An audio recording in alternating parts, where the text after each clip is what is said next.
Number 1. Create a student class with two instance variables, name and phone number last four.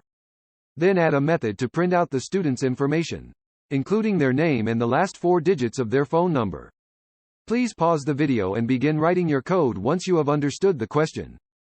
You can unpause when you are ready to move on to the next question. Exercise number 2. In the same file, write a test code that instantiates two objects of the student class. Initialize their names and phone numbers, and print their information using the method you created. Please pause the video and start to write your code. Exercise number 3. Modify the student class to include a constructor that accepts two parameters to initialize the corresponding instance variables. Update the test code to reflect these changes.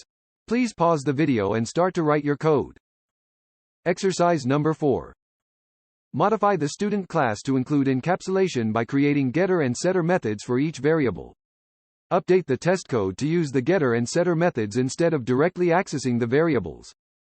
Please pause the video and start to write your code. Exercise number 5. Modify the student class to add the instance variables Java grade, CPP grade, and Python grade.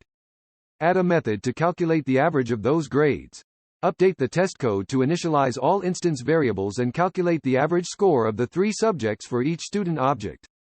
Please pause the video and start to write your code.